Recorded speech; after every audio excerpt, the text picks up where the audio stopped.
నమ్మకమైన మీ ఆర్థిక నేస్తం Bhavithasri chit funds. Bhavithasri chits తో శ్రీకారం బంగారు భవిష్యత్తుకు సాకారం. ये 1950 और आज ये फैसला आता है 28 साल के बाद. हम आज भी कह रहे हैं अगर ये मस्जिद नहीं शहीद होती तो क्या 9 नवंबर का सुप्रीम कोर्ट का फैसला आता था?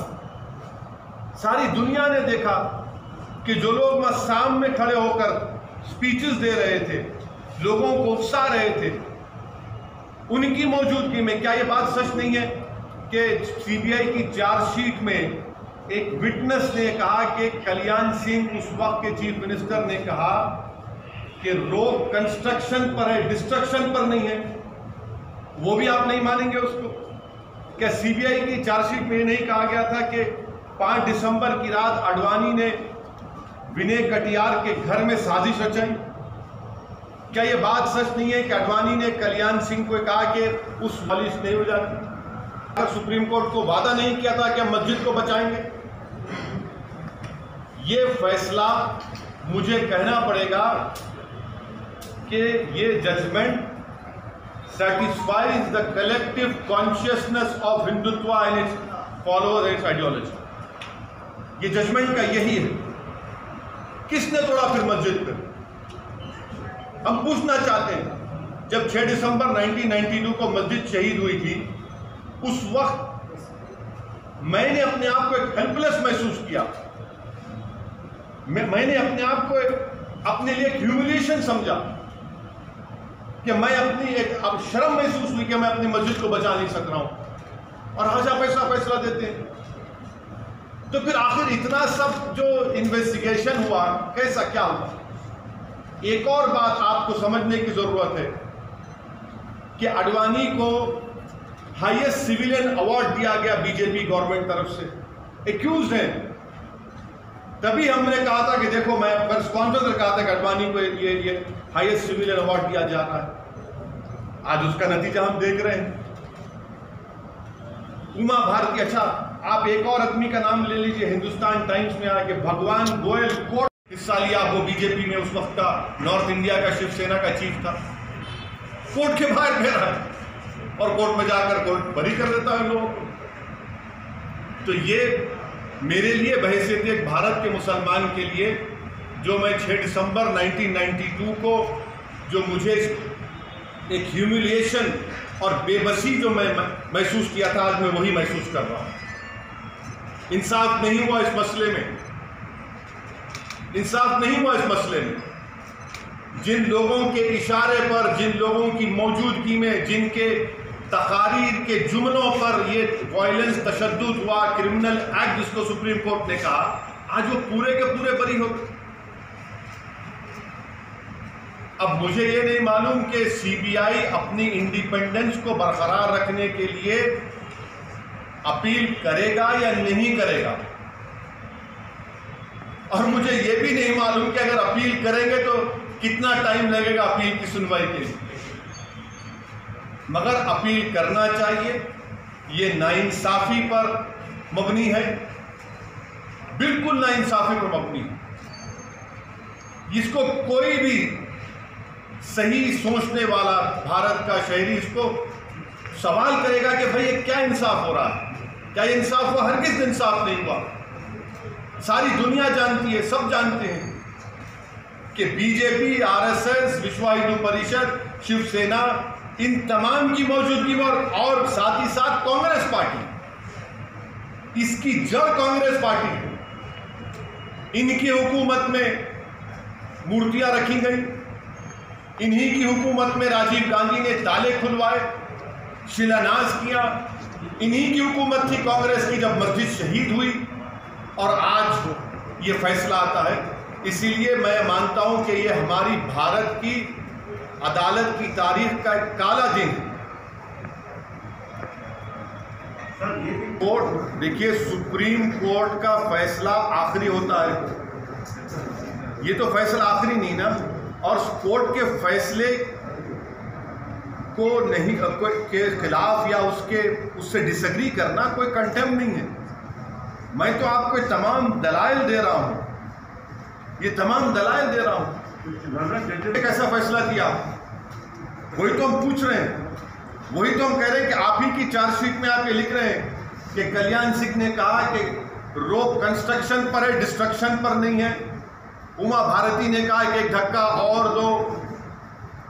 अडवाणी को, मुरली मनोहर जोशी को, उमा भारती को, बाल ठाकरे को, राजीव गांधी को शोहरत कैसे मिली पॉलिटिक्स में भारत में? इसी वजह से मिली ना। इनको पॉलिटिक्स में अगर शोहरत मिली, सत्ता मिली, कैसे मिली? इसी वजह से तो मिली कि आपने हमारी मस्जिद के ताले खुलवाए, मूर्तियां रखी और हमारी मस्जिद को शहीद किया आपने। इसीलिए तो आप होम मिनिस्टर बन गए, इसीलिए तो आप गंगा की सफाई के मिनिस्टर बन गए, इसीलिए तो आप HRD के मिनिस्टर बन गए, इसीलिए तो आप कल्याण सिंह गवर्नर बने। भाई आपने मुझे खत्म करके मेरी बर्बादी के ऊपर आपने अपना सियासी महल तामीर किया और आज आपको क्लीन चिट दिया जा रहा है। आज आपको क्लीन चिट दिया जा रहा है, ये अफसोसनाक बात है। तो आगे क्या करने का विचार है सर? आगे अब ये देखना है कि CBI अपनी इंडिपेंडेंस को बरकरार रखने के लिए अपील करेगी या नहीं करेगी।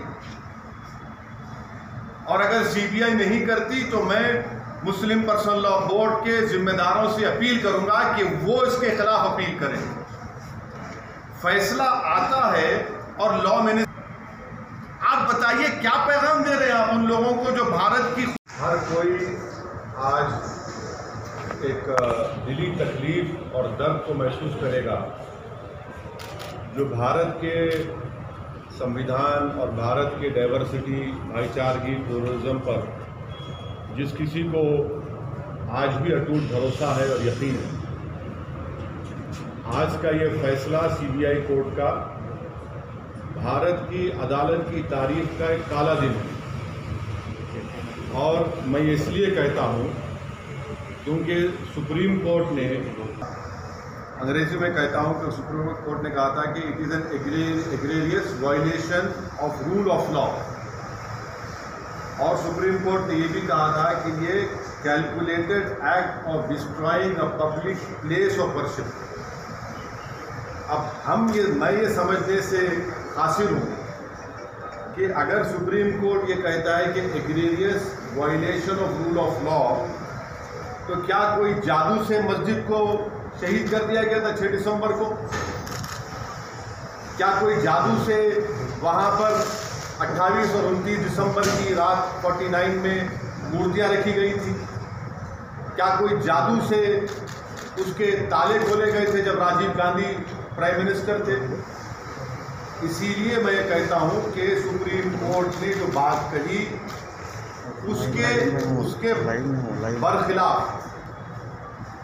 उसके बरखिलाफ आज ये जजमेंट आया है। और ये मैं कहने पर मजबूर हूँ कि violence page for you politically. अगर आप वायलेंस करेंगे तो आपको मिल जाएगा, क्योंकि आप अंदाज़ा लगाइए कि अडवाणी की रथ यात्रा जहाँ कहीं भी भारत में गई वहाँ पर खूनरेजी हुई, मासूम लोगों जायदादें जलाई गई, खानदान उजड़ गए, बर्बाद हुए। और आज ये फैसला आता है CBI कोर्ट का जिसमें कहते हैं कि वो स्पॉन्टेनियस नहीं था। तो हम ये जानना चाहते हैं कि भाई साहब ये कितने दिन, कितने महीने लगेंगे प्रिपरेशन के लिए ताकि वो स्पॉन्टेनियस ना हो? आप बताइए ना, कितने दिन, कितने महीने लगेंगे जब स्पॉन्टेनियस ना हो? क्या ये बात सच नहीं है कि उमा भारती ने कहा था कि एक धक्का और दो, बाबरी मस्जिद तोड़ दो? क्या दुनिया ने नहीं देखा कि जब बाबरी मस्जिद शहीद हो रही थी तो मिठाइयाँ बांटे जा रहे थे? अडवाणी, मुरली मनोहर जोशी, उमा भारती, ये सब लोग तो मिठाई खा रहे थे, खुशियां मना रहे थे। कैसा ये फैसले पे आज आ जाती है? आखिर पैगाम क्या देना चाह रहे आप? पैगाम क्या देना चाह रहे? पैगाम यही मिल रहा है कि violence pace, mass violence pace. మన top Telugu TV ShareChat లో అలాగే డైలీ హండ్ న్యూస్ హ్యాప్స్ లో కూడా ఉంది. ఫాలో అవ్వండి. ఇంతకీ మా ఛానల్ ను సబ్స్క్రైబ్ చేసుకుంటారుగా, గంట కొట్టడం మాత్రం మర్చిపోవద్దు. Hello guys, this is Vinay Kuya. Hi, నేను మీ Sonakshi Varma. Hi, this is Avantika. This is Daystar Gopal. Please like, share and subscribe to. Please subscribe it. Please subscribe to Please subscribe to like, share and subscribe to Top Telugu TV. Top Telugu TV. Top Telugu TV. Top Telugu TV. Top Telugu TV.